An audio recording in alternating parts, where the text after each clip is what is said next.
Samsung's Galaxy Note 9 is hot off the production line, and it wants a shot at the smartphone camera champion Huawei's P20 Pro. The U12 Plus from HTC and the Find X from Oppo also have their eyes on the crown, so let's test them all in another round of Last Cam Standing.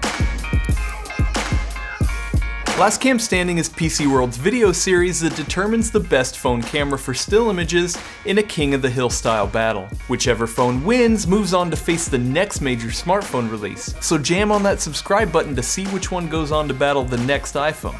First up, let's meet the fighters. The returning champion P20 Pro from Huawei has won the past 2 rounds, and is showing no signs of stopping. Even a cracked back hasn't affected its triple camera system, supported by a powerful artificial intelligence. But the Samsung Galaxy Note 9 is eager to take it down. For better or worse, it has the exact same camera system as the S9 Plus it lost earlier this year, and many of you weren't happy with that.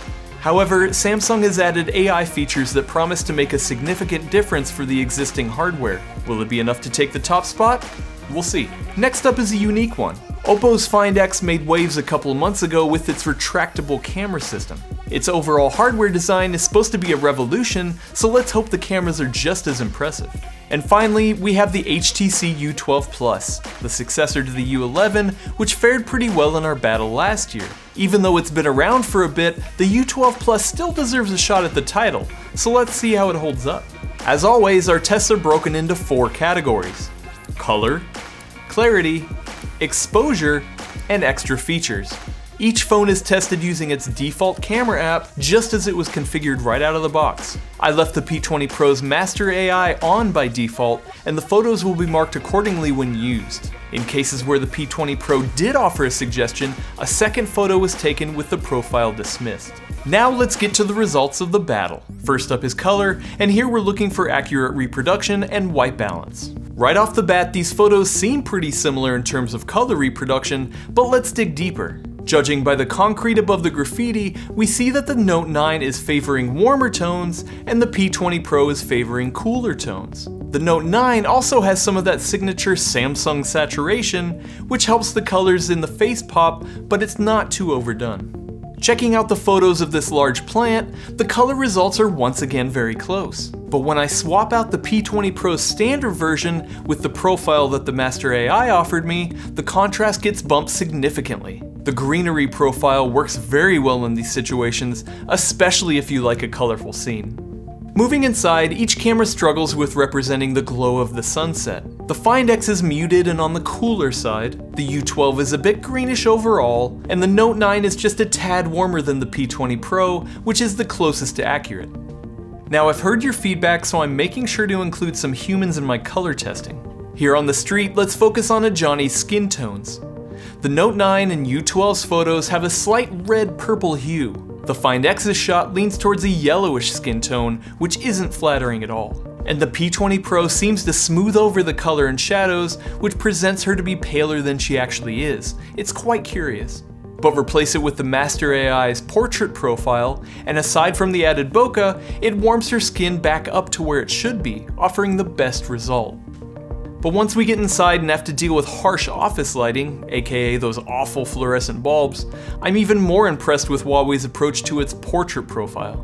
Once activated, it tries to counteract any hint of the warm glow from the light overhead. The U12 Plus, on the other hand, seemingly leans into it, which is not a good look.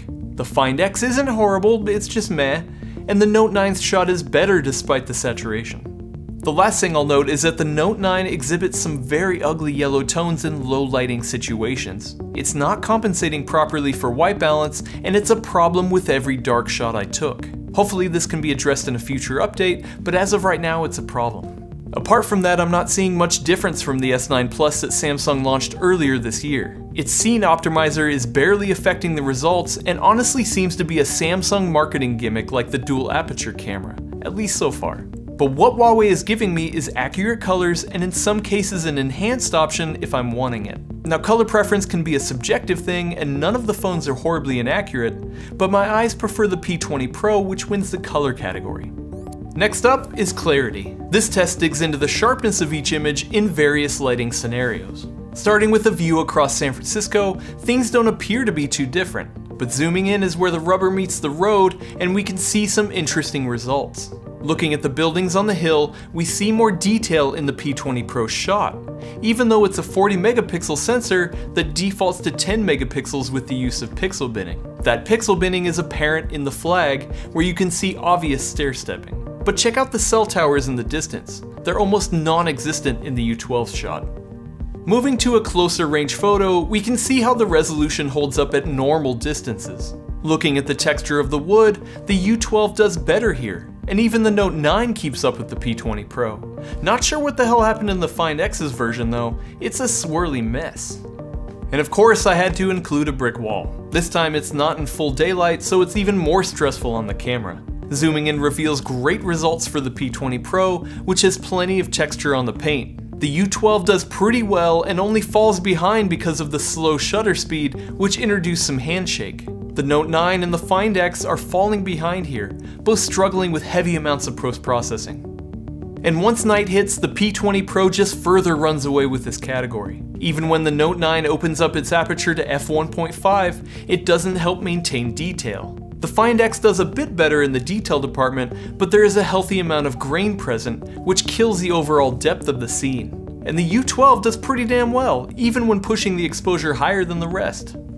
The praise doesn't last long when we get into an even darker area of the garage. The U12 doesn't resolve much detail and even has some chroma noise appearing. The Note 9's shot isn't helped by the sharpening, but still fares better than the Find X. I also can't get over the Note 9's white balance problem. This image looks like a Twinkie. And to push these phones' capabilities one step further, I shot in a darker spot, even though I knew this wasn't going to be pretty. Boy was I right. The Find X falls apart and can't even get a proper exposure. The chroma noise on the U12 gets turned up to 11, and the P20 Pro starts to exhibit a checkerboard pattern. Interestingly, the Note 9 does the best here, but it's still not very usable. Are you wondering how the night mode fares in this situation on the P20 Pro? I'll show you in the extra features category. So despite its poor showing at the end, the P20 Pro continues to dominate with its 40 megapixel sensor. And when it comes to details, sometimes more megapixels is better, and Huawei's P20 Pro has the most, taking the clarity category. The third category is exposure, where I'll focus on the dynamic range of each camera and how they each expose for a scene. Starting off on this complicated situation sees the P20 Pro struggling here. It overexposed the concrete, which is something you can't get back in editing. Even though the other three images look similar, I am most impressed with the Find X's shot, as I was able to pull out more information in the shadows than what's in the Note 9 and U12's photos. On the railroad tracks, we can see that the P20 Pro underexposed this time to protect the sky. Again, I'm gonna have to favor the Find X's shot as it has a proper exposure and still holds information in the brightest parts of the sky. All of these photos are perfectly usable though, so I'm having to nitpick. When we check out this indoor shot, things don't fare well for the Find X, as its HDR doesn't kick in enough to protect the highlights from the sun. So in this case, the Note 9 does just a bit better than the P20 Pro, which appears flat but loses shadow information in the dark stools. In a flat lighting scenario like this, it's important to expose for skin without blowing out any bright parts of the image. Unfortunately, the P20 Pro and Find X do just that, and you can see the peaks on the histogram indicating clipping on her shirt. In this case, the Note 9 handles its exposure the best. Ultimately, this category ends up being a hard one to judge as all of the phones hold up pretty well, forcing me to split hairs. Overall, I'm pleased with the performance of the Note 9, especially considering how much the S9 overexposed photos earlier this year.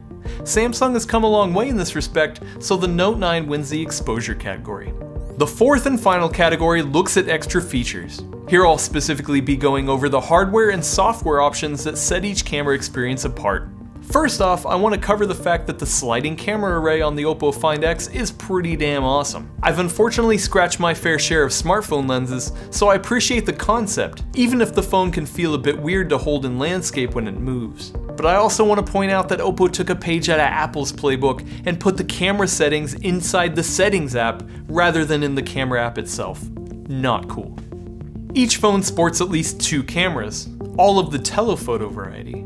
Too bad none of them can hold a candle to the quality of the P20 Pro's telephoto camera, it's just too good to deny. And even though my mom doesn't geek out about pixels the way I do, she does use the zoom on her phone all the time, and I know she'd appreciate the level of detail on display here. And remember the low-light photos from the clarity category? The P20 Pro had a great showing, even without using its impressive night mode. In this mode, Huawei exposes the scene for around 4 seconds and stitches the information together, which can reveal a brighter and clearer photo, a feature none of these other phones offer. Huawei also gets a nod for its AI compared to the rest. Not only does it offer substantial recommendations, it's easy to dismiss if you would rather have the unaffected version. Sure, the AI on the Find X and Note 9 recognize the scene just as well as the P20 Pro, but it doesn't alter the results of the photos in any discernible way compared to having it off. I'm inclined to think this is another gimmick by Samsung to help you forget that this is just the same camera system that's in the S9 Plus. And when it comes to each phone's default camera app, all of them except for the U12 use a carousel style layout, which I'm not very fond of. Not that I prefer the app layout on the U12, I just like to switch between modes from a list rather than scrolling through till I get to the one I want to use. Speaking of the U12 Plus, I had a hell of a time quick launching the camera app with the non-button power button, and that's a bigger issue with the phone itself. The last point I'll hit is the protruding lens system on the P20 Pro. Used next to the other phones that have the cameras either flush with the back glass or hidden, it sticks out like a sore thumb and it needs to be addressed in the next version. All that said, the P20 Pro is the only phone that offers 3 unique and powerful cameras on top of a more beneficial AI system. So the Huawei P20 Pro takes the extra features category.